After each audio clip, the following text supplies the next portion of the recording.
Hi, everyone, and welcome to the virtual open day of MA Virtual Reality here at UAL London College of Communication. My name is Anna Tudor. I'm the course leader of MA Virtual Reality, and today we have around 45 minutes, quite generous, to talk about the course and to answer some of your questions at the end. So I have a presentation with me today. I'm going to go through a few topics and hopefully share some of the student work as well. I'm really excited about some of the projects that we've recently worked on, and hopefully I'll be able to share some links with you if we cannot get the videos to work, so that you can have a look at them in your own time. So a little bit about myself. My background is in human-computer interaction. I did my PhD on virtual reality about 10 years ago, actually. On a topic of creating realistic virtual environments, so virtual reality for educational purposes and serious game design. Then I worked for a few years on VR projects with the industry here in the UK, and then I moved to LCC, where I joined the program as course leader. And ever since then, I've kind of shifted towards the creative end of XR. So at the moment, apart from teaching, I'm also producing a virtual reality experience, and I focus my research and my personal interest on narratives, because I personally find narrative in virtual reality to be very interesting. And this is actually something that I'm trying to convey through our course. And as you will see through the examples that I'm giving you, the focus of MA Virtual Reality at LCC is on storytelling and creating narratives with the help of virtual reality, augmented reality, and 360. So everything around creative writing and making that involves 360 media. So as I was saying, I believe we are, if not the only, one of the very few XR courses focused on storytelling and art. So, you know, VR has been around for quite a few decades now. I want to say around 60 years. Usually it comes from a technical field, so creating virtual reality to explore, you know, computer power and visual 3D visual representation, but also from education and military applications. So most of past VR was not entertainment like we are used to it now. So a lot of courses that have a virtual reality in their curriculum are focused on either serious games, so trying to teach something through a gamified approach, or trying to study a sociological or psychological phenomenon using virtual reality. What we do at LCC is different. We write stories for VR. So we take an approach that borrows from film, from animation, from visual effects, from games, and we try to see how to fit all these elements together and use the medium at its maximum capacity. And because of that, we cut across a lot of disciplines. So because we are, our program is seated in the Screen School, we collaborate with everyone else in the Screen School, but we also touch on design elements and media theory elements, because VR is not just a technology, but it's also a tool to change attitudes, opinions, behaviors, and because it has so many design elements, like user interface design, for instance, or even graphic design or illustration. So we try to borrow from all these domains and use VR creatively. Now, another reason to join our course is because we are the second best arts university in the world, and this gives you a lot of exposure to facilities, to staff, world-class staff. I'm talking about my colleagues here. We have an amazing team with international staff that has worked, you know, both in UK but also abroad, and people who have dedicated their careers to XR, but also because we are in London, so there is a great opening to the industry, to big studios, small studios, startups, and to galleries and everything in the art world that at the moment is embracing XR. I think I mentioned earlier some of these elements here that within the Screen School, basically as a course, we collaborate with other programs, and some of our past collaborations, which I will mention now, happened with animators, 2D animation, 3D animation, visual effects, games design, and sound arts. And this, I will speak about some projects in a second, but I just wanted to mention the three kind of like key pillars of our program. So we try to cover obviously technical skills, which are one of the most important pillars of working and making VR content. And by this, I mean coding skills, modeling skills, post-production skills. What I can say here about those of you who want to apply and might not have a strong technical background is that we teach fundamental coding for Unity, which is the main game engine that we're using, and everyone that joins the course has has the ability at the end of the course to make their own virtual reality content. So although it's only a 15-month-long course, there is a very steep learning curve, and everybody is able to acquire the necessary skills to create their own XR content.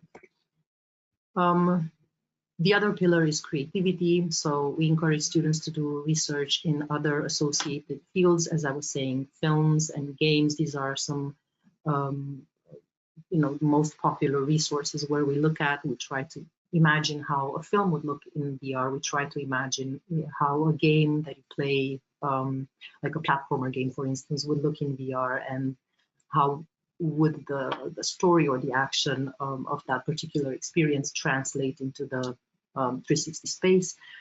But also look at art. So, we treat augmented reality as a collage, and then we go and look at art history, and we try to think, learn about surrealism or Dada, and try to imagine, how we can borrow all those ideas from art history and to, the current, more modern virtual reality content. And the other pillar is research.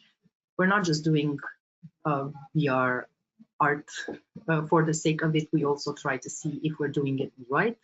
So during our course, we look at ways to iterate the designs that we're making. So we create experiences, and then we approach them, from a research perspective and go through design iterations. So at the point of the development of a project, we do user testing. We invite students to learn how to do user testing, so how to write the questionnaire, how to administer a questionnaire, and how to ask their users what they make of the virtual reality experience, so that not only they're able to make their content, but also improve their content as they progress through the program.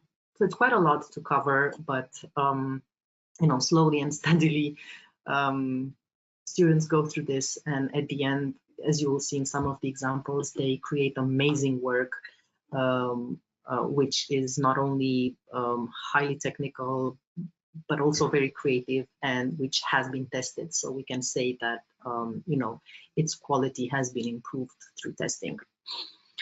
A few key dates. The term usually starts at the beginning of October or late September. In the year, it is about 1 year and 3 months full-time, and there are 2 deadlines for applications. The next one is in April, and here we are in March at the online open day. In terms of application, we expect you to submit a personal statement and a portfolio, of course, apart from all the necessary paperwork. And I will give you a few details about that a bit later in terms of what you should include in those statements and portfolios. But hey, who applies to this course? it's a very diverse bunch of students that we get every year. This is one of my favorite photos, is from the first ever cohort that graduated in 2019. We have here a 2D animator, an architect, we have a media student, a musician, we have a human-computer interaction student, and a games designer. So very diverse. We've had illustrators, we've had graphic designers, I think I mentioned, and we have filmmakers, of course. Every year we receive applications from filmmakers, but generally we get applications from people who are interested to explore with the medium, so who have a background in moving image, which, you know, is quite a broad field, and design, ideally 3D design. So as a student here, you will have the opportunity to collaborate and learn from a lot of other students that, you know, have quite diverse knowledge. Moving on to your learning experience, because we've survived the pandemic, and we did back then all our courses online, we have tried to migrate back to courses on site. So at the moment we have face-to-face meetings. Most of our meetings are face-to-face. However, there is a one-off seminar or the one-off lecture that happens online. We're using Moodle. So for those of you who've used Moodle before, you know that it is a platform where all the online resources can be found, including links for presentations. So you're not expected to download any, you know, bizarre software, third-party, unknown software for that. We use an integrated approach where everything is on the same platform. You receive links if you need to join online with all the instructions necessary to do an online class. But most of the time you will meet us in person. So here on campus, we have quite a few facilities. I'm gonna go straight here. So we have a VR dedicated classroom. Actually, we have 2 classrooms. We're trying to expand and to make VR a little bit more mobile. There is a creative technology lab, and you have here a photo of that, where we have VR booths. These can be taken apart. So if you need to present your project, maybe for the final major project degree show, you know, you can book one of these booths, and it can be moved outside of the lab and installed somewhere in the college. We've done that before. As you can see, these computers can be moved around as well. They're on wheels. We offer we offer VR headsets to our students. So there is a kit room where you can borrow your own virtual reality headset. Usually it's an Oculus Quest 2. I think at the moment, these are the ones that we're working with most of the time. But we also have in our classroom a set of HTC Vive Pros, which cannot be moved. So these are kind of dedicated equipment that has to sit in the classroom. We have as many headsets as many computers we have in the classroom, so it's almost like every student that sits in that classroom has their own VR headset. We do encourage students to get their own VR headset, although we have all this equipment available at the college, because it is much easier to work with accounts and, you know, make sure that whatever you download stays on your headset. However, we do have our own course-based library of experiences, both on for the HTC headsets as well as for the Oculus headsets. So this is something managed by the course team, and we make sure that we buy, you know, the most relevant experiences or the latest art projects, usually what appears at the London Film Festival or at Venice Film Festival. Actually, Venice is one of our biggest inspirations, because the XR experiences that get selected at Venice are some of the best in the world. Apart from this VR dedicated space, There are other college-wide facilities such as the 3D workshop, gallery spaces, kit room, library services, so on and so forth.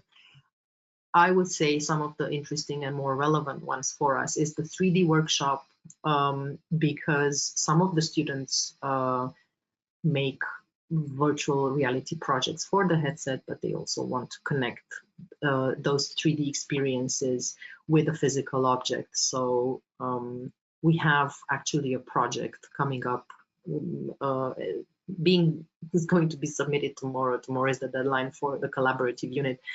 And in one of the projects, students created a physical representation of one of the objects that you get to interact with in virtual reality. And for that, you can book a space in the 3D workshop. The gallery spaces are relevant because this is the place where you will exhibit as a graduate your final major project, but also intermediary projects. So we're trying to simulate the experience of the final major project throughout the year. So there is a work in progress exhibition happening in summer. The final major project exhibition happens in winter. So, you know, you go through the motions of exhibiting in summer for a smaller project so that when the time comes in winter to exhibit your final major project, you already know the procedures. The kit room is the place where you can book equipment from, so headsets, but also 360 cameras, lights, microphones, you know, anything that you need to use to create your XR content. Actually also tablets and phones. So, you know, for AR, you can borrow iPads, but also Android platforms, depending on which platform you want to make augmented reality for. Because I skipped some classes, sorry, I skipped some slides. I wanted to show here actually an image from a few years ago during the pandemic. I think it was 2020 in December. So we were in lockdown and we had a degree show. So we couldn't exhibit on site. Therefore, our associate lecturer, Despina Zaharido, which was running the degree show unit back then, created a VR chat space for us. So we exhibited online in VR chat, which was an amazing experience because we managed to invite external visitors, you know, and have everyone dressed in whatever avatars they wanted to and interact with digital simplified versions of the final major project, which I think was a great idea. Since then, you know, we've moved on site, we haven't used VR chat, but I always tell my students to explore it if they want to present their work independently of a physical space, you know, such as, for instance, when they apply for a job or an internship. This is the course diagram. You know, you'll see here that there are 2 units that run in parallel from the first week in October until the first week of January. This is the number of credits that you get. Some of them are highly technical, others are more creative, like for instance, the creative VR project portfolio. For that one, you need to make interactable virtual reality environments. Whereas for the design immersive experience, you need to write your own story, develop your own script, your own characters, and do storyboarding. So the focus is more on the creative side. Then the critical practice and exploration is a very generous unit in terms of time, through which students have to work again with narratives, create their own stories, but work on multiple platforms. So it's about using various XR platforms at the same time. So it's developing a cross-platform experience. So it is quite experimental. You get to see if you can combine virtual reality with augmented reality, or if you can combine augmented reality with a 360 film to convey the message of the story that you want to tell. And then Unit 4 is the collaborative unit, which is one of the most exciting units of our program. It's the one where we encourage students from our program to collaborate across other courses in our screen school. So this year, what we did, we had a meet and greet event where we had around, I think we had almost 120 participants, and from all courses like MA 3D animation, MA 2D animation, MA visual effects, MA VR, and MA games design. So 4 courses in total. We put everyone together and we said, now you have to go and find people you want to collaborate with, go and talk about your interests and find someone you can work with. Everyone found someone to work with. Although, the first meeting was quite awkward, like how do you network with someone you haven't seen before? But here we are in week 10, so tomorrow is the submission for this unit.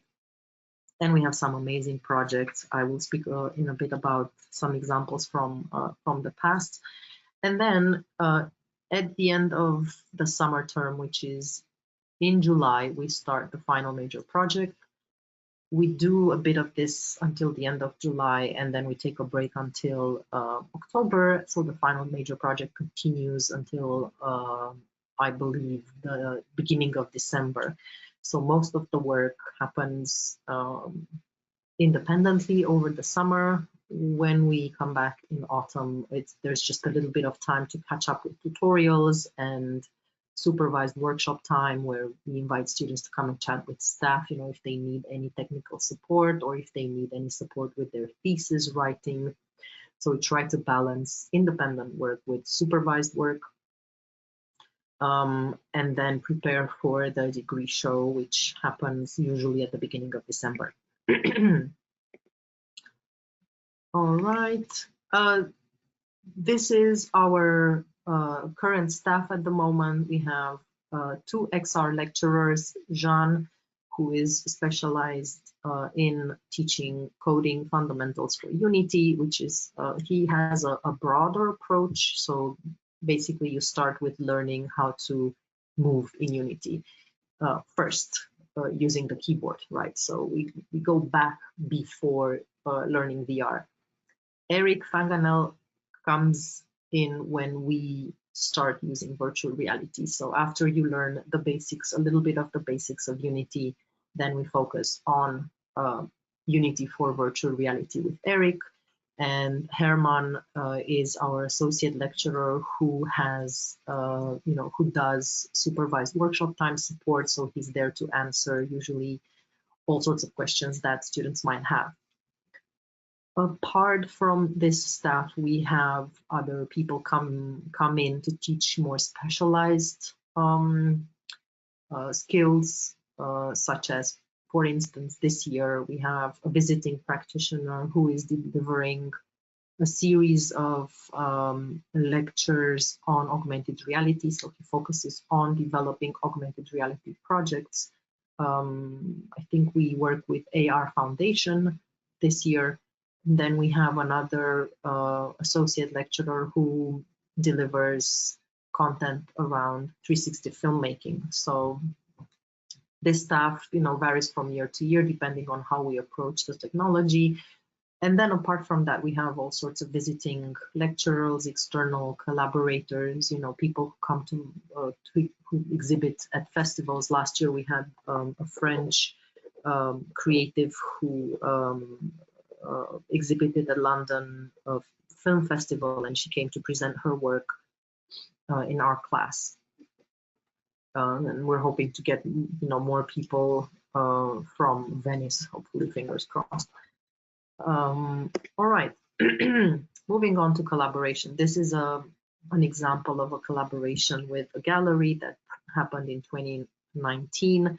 It was about creating a virtual reality inspired by a painting. So the Dulwich Picture Gallery back then had an exhibition dedicated to a Norwegian painter, and they wanted to showcase the painting in the paintings in a novel way. So they briefed our students and said, choose a painting and try to put it in VR. And this was the winning project. it was a beautiful interpretation of the painting. So imagine it was not just a flat image, it was a 3D image, and it was a surround image based on that painting, conveying the emotion of the painting through image and sound. So it was a very interesting project that got to be displayed at the gallery on their late opening. This is another example of collaboration that I'm working on this year called the Departure Lounge. This is a project inspired by the climate crisis. It's a post-apocalyptic world in which the player is a traveler from the future coming to a deserted Earth, walking through, crumbling down architecture of post-apocalyptic London.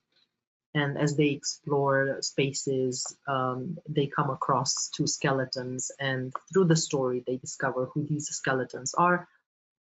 This is a project that is happening with two external partners. So we have a creative studio and we have a sound design studio involved, and we're collaborating with staff from other programs, like from film practice. So we have a writer that writes the script. We have a creative director. I am the producer on this project, and 8 students are working on this. 3 students from virtual reality, 2 students from 3D animation, and 3 students from visual effects. So it is quite a large team, but the project itself is quite, it's quite complex. So we need a large team for that. These collaborations vary from year to year. So, depending on who we get interested in our program, it can be a charity, it can be a creative studio, or an art gallery like you saw earlier, but it doesn't have to be this. Students sometimes bring their own collaborators. So if you have friends or family or people you worked with in the past that you want to collaborate with, by all means bring them along and set up a collaboration. We will support you in making that collaboration happen. In terms of the industry contacts, we have regular speakers from various, virtual reality projects or art galleries in London. As I was saying, creatives that exhibit at festivals. So we try to bring along as many, as many creatives as possible from various backgrounds related to virtual reality, and this varies from year to year. And a great opportunity actually to meet industry is to join the Aesthetica Short Film Festival, for which we are partners. And the Aesthetica Short Film Festival happens every year in November in York, so up north. And we usually organize workshops and panels there, and students get free tickets. We also we also request student ambassadors. So usually those student ambassadors come from MA Virtual Reality or BA Immersive Media courses, and they get to set up the VR lab at the festival.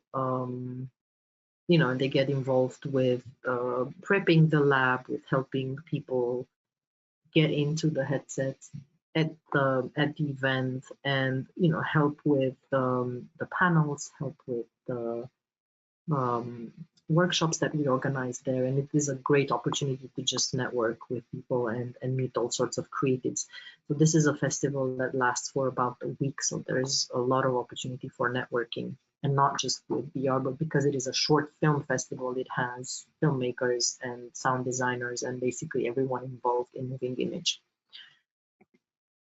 In terms of research, we do have sometimes research projects. This is a project that ended in 2021, just to give you a feel of what research could look like. So for this project, students could collaborate again with the industry. This was a project that ran across the college, and we worked with 2 partners from industry, and I personally worked as a researcher on both these projects, and I invited students to help and collaborate on any part of the project that they wanted. Also, as a student here, you have the option to work as an arts temps. So sometimes we offer arts temps hours, which are paid hours for students to work on various projects. So it's either a research project or it's tech support.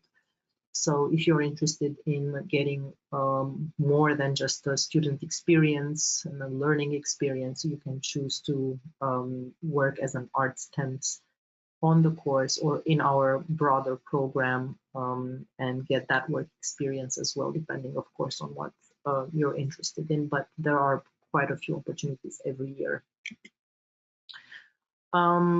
Here are some examples of student work that I wanted to share with you. So these are projects that were submitted in December 2022. So graduate projects from a group that has just finished at the end of last year. Some of the best projects, really. The reason why I chose them is because they show the breadth of student work and of skills.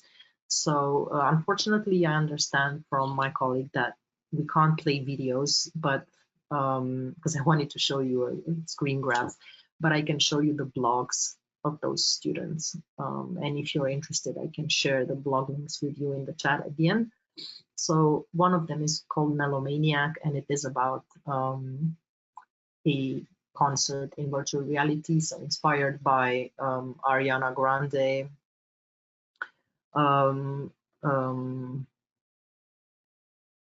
The student collaborated here with a friend who's a musician and created an avatar for that friend. The friend performed the songs in a motion capture suit, and then their avatar was moved into VR, and you can experience a few songs from their album in virtual reality. So it is an interactive music album, if you like. Another project is called Moonlight by the Lake. It's a 360 film that moves between film and virtual reality experience. Here you can see some effects, and it is an interactive experience. It's beautiful. It is a meditation on identity and on the gaze. So because in a 360 film you look around, and because it is a it's live action, so the camera was put here at the entrance to the college, so you have people looking at you and you feel being watched.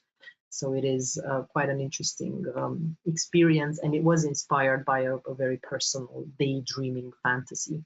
So students, can explore that creative side and put it in a project. And I chose this one because it combined 360 filmmaking with virtual reality and with interactivity, which is something you don't usually find that often in XR.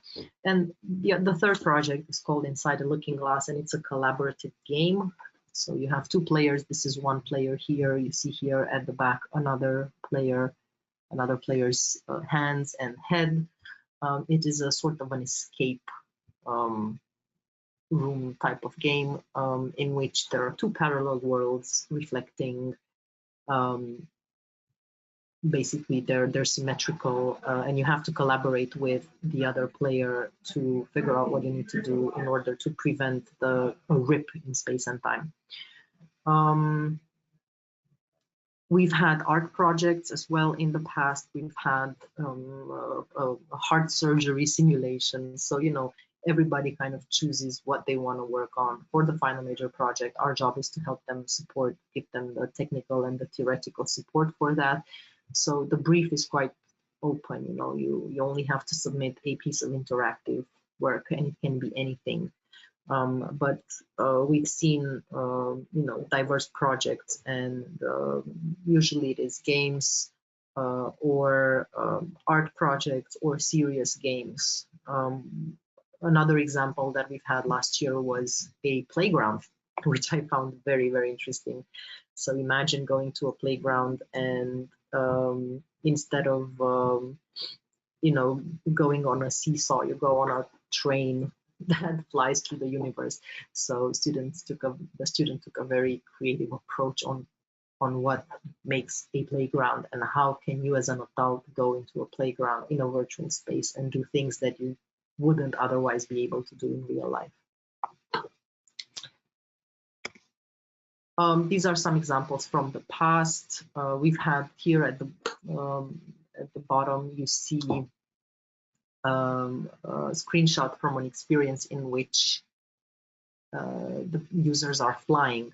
What was interesting about this project was that, when you say flying and when you think of flying in VR, you might expect to be standing and moving your arms kind of like a, like a bird, like a human bird, or maybe lie on the ground face down and move your arms.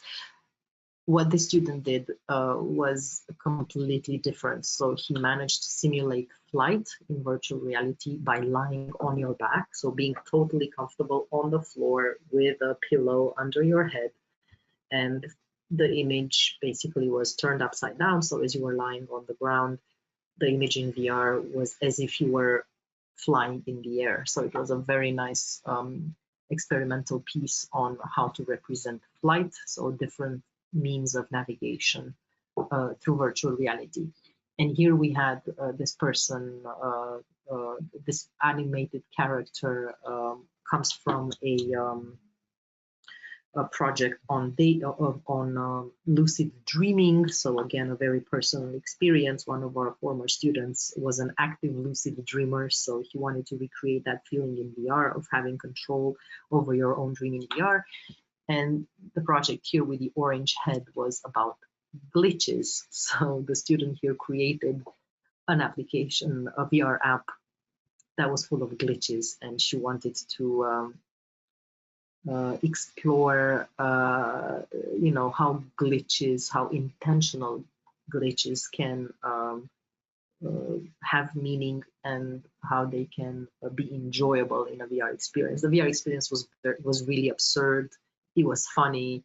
It was unexpected, and it was full of glitches. So it was a great success. So these are some of our other resources where you can find support as a postgrad. So we have something called a Postgrad Hub, which is a place where you receive information as you are transitioning into your MA course, but also regarding career advice and employment advice. I get a lot of times I get the question whether we have an internship scheme. We do not have an internship scheme. There isn't really time for that. So you have to think that 15 months is very short. It's a very short time for anything related to an internship. So you wouldn't, because it's a full-time MA, you wouldn't really have the time to do an internship. But some of our students choose to work, so they have part-time jobs, and we usually try to keep our courses Monday to Wednesdays. Sometimes they bleed into Thursdays, but usually I'm really trying to keep Thursdays and Fridays off so that students have time to work on their projects, but also to continue their jobs or to get a job if they need to, like a part-time job. If someone is interested in an internship, though, we've helped students in the past write applications or write recommendations, so we can help you liaise with studios or with potential industry partners or startups. So that kind of support you definitely get from the course, but also from the hub, which specializes on career opportunities. There is also an industry mentoring scheme, which connects students with industry professionals. They have various events, and there is also a scheme through which I believe students can get funding to work on one of their projects for a year after they graduate under the mentorship of staff at the college. So there are opportunities to stay connected to the college while working on your practice and being paid for it, but also interacting with industry mentors. There are links about this on our website. So if you're interested about that, just look for industry mentoring scheme, and you'll be able to find all the relevant information there. All right, I think I'm close to the end of this presentation, and one important area is about the applications. So what do you need to submit if you're interested in our course, apart from the personal details? It's this bit here. A personal statement, a portfolio, and you can also submit a study proposal. Usually we get personal statements and portfolios, but a few students are also submitting a study proposal. I think what's really important here, I would say, is your portfolio. So I think portfolio should reflect your skills, but also your personal interests. So because many applicants don't have directly a virtual reality background, right? They come from other moving image backgrounds or media studies backgrounds or design backgrounds. Sometimes they start their portfolio with their best work, but the best work is not necessarily the most relevant work for the course. So what I tell applicants is put on your portfolio the most relevant work for the course that you're applying for. Many students apply for several courses. So they apply to interaction design, fine art, and virtual reality, and then the portfolio is very generic. My advice is, if you apply to virtual reality, try to customize your portfolio and try to customize your application accordingly. What we expect to see in the portfolio is not necessarily virtual reality work, but it is advisable that you submit some virtual reality work. Because VR now is has an easier entry point, and because there are so many tutorials online for virtual reality, for augmented reality, we expect MA students, MA applicants to have tried it at least. So please try to, before applying, experiment a little bit with VR or AR or 360 films. It doesn't, have to be the best. Obviously, it's not going to be the best project, but maybe the most interesting project that you worked on, and try to sell it. As in, try to speak about what interested you in making that project and why you chose virtual reality. A lot of times students say that they want to study VR because they want to make games in VR, or they want to create interactive experiences because VR is the next big thing. That's not enough. So, you can make a game on a desktop. You don't need to put all the effort to make it in VR. So if you want to do something in VR, you have to think a little bit about why you're dedicating so much effort into this medium, which is complex, it's hard, and it's full of errors and crashes. So make sure that this is highlighted in your submission, maybe in your personal statement or in your study proposal. So be careful how you curate your portfolio. Do not submit these links in the PDF. So many students submit PDFs for their images, and they put the link in the PDF.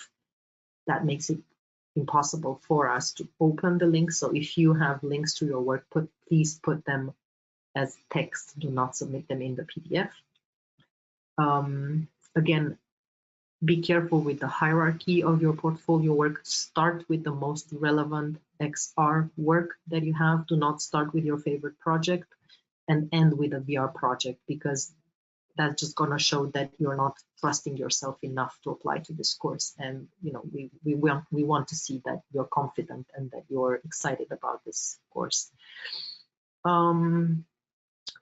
More advice is here on the link on how to apply. Probably most likely you'll be able to find this link on the course page. And the next deadline for application is in April, so it's coming quite soon. So make sure that you submit your applications on time. There will be a period of interviews. We interview all our applicants. We try to interview all our applicants. Sometimes we get applicants who, whose skills are not well developed enough, but most of the time we interview all our applicants because we want to give everyone an equal chance to this course. So after your application, usually it takes about a month for us to go through the interviews, and then you hear from our admission team as soon as the interviews end. All right, let me see. Yeah, so this was about the portfolio, that it should reflect your work with different tools, themes, and techniques, as well as how you research, develop, and plan your ideas.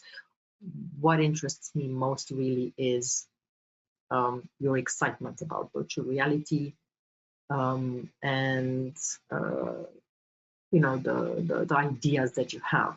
The skills you can acquire, the ideas are more interesting to look at, and I'm very curious to hear about really creative ways of making content in VR. So this is where you can brag about your interests in the personal statement. Please make sure that when you submit your personal statement, you customize it. So we've received personal statements to our course that spoke about the fine art course or about the MA in interaction design. Make sure that you submit different statements for the different courses that you apply to. All right, so if you have any questions about the course, you can always reach out. This is my email address here at the top. It's a.tudor@lcc.arts.ac.uk. Then you have general inquiries, accommodation, student support, scholarships, and fees. Reach out. I'm more than happy to help. We're going to be on spring break, well, a non-teaching time spring break starting with next week. So if you have any questions about your application, now is a great time to send me an email, because I will actually have time to respond. Since it's not going to be such a busy time in the coming weeks. So do reach out to us. I'm more than happy to talk to you and meet you and, give you as much advice as I can. All right, I believe we are at the end of the presentation. So I'm going to stop here and take any questions if there are any. Hello, yes. Thank you so much, Anna, for that. That was incredibly informative and so thorough. So yeah, just a reminder to anyone attending, we have just about 5 minutes or so for questions. So if you do have any questions, please do use the question tab in your GoToWebinar control panel and pop those in, and we will make sure that they get answered. Wow, we've got Anna here as well. In the meantime, Anna, there might be a little bit of crossover with some of the questions because you covered so much information. But if so, if you could just kind of repeat things that you've said, because I'm sure that's absolutely will always help well. So one question: what is the average number of students per class? It's well, so far it's been around 12 to 14 students, I would say. So it's a small cohort, which I think is great, because it's a difficult study field. So we're trying to keep it small so that we can have more one-to-one support for the students. I can tell you that we've had 70 applicants, over 70 applicants only in the first round. So I think it would be like a selection of every one person in 10 applicants that got an offer so far. We still have another round to go, but just to give you a feel of the kind of competition that you're facing. But probably next year we're expecting around 14 to 16 students. Wow, God, that's amazing. Yeah, there's a lot of applications. Yep. Fantastic. A question just come in. Is there an expected date to know about the interview results? Yes, absolutely. So once the interviews finish, which is something that we hear from our admission team, it's something that we kind of, they tell us, this is the month. But once the interviews finish, once the interviewing period finishes, which I think it's around a month or a month and a half, then the decisions get rolled out. So it shouldn't be too long, because we are aware that students need to apply for visas, they need to apply for accommodation. It's a lot of planning to move, especially if you live abroad or not in London. So we are aware of that, and we're trying to be as quick as possible. What I can tell you from my experience is that I usually put in a decision right after the interview. So on our side, on our course team side, so it's not just me who does the interviews, Eric is doing interviews with me.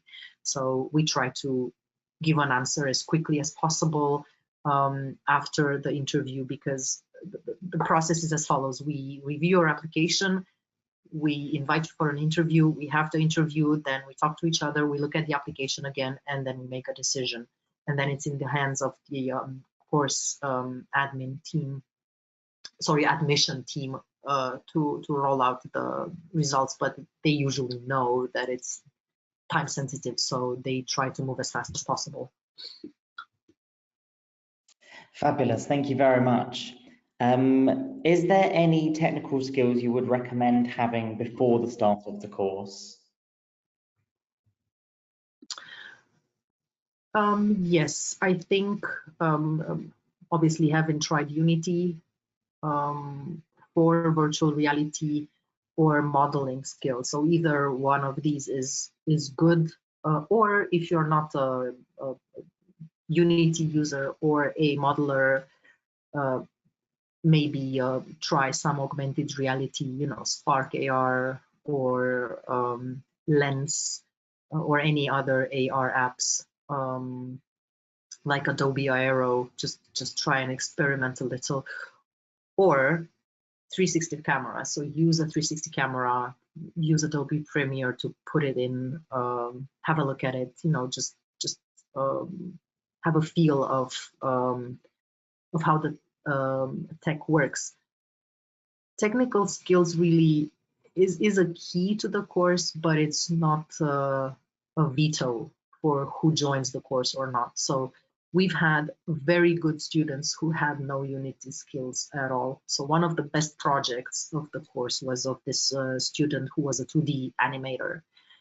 But in her application, she spoke so much about her vision of VR and how she saw it, and basically she drew with her animation skills a 360 space. I can't reproduce it in words, but she had such a good visual representation of it, and she learned everything from scratch, and at the end she did an amazing serious game about doing a bypass surgery in virtual reality in the span of 15 months. So if you can learn the skills before, Unity, modeling like Blender, for instance, so Unity, Blender, Spark AR, 360 film.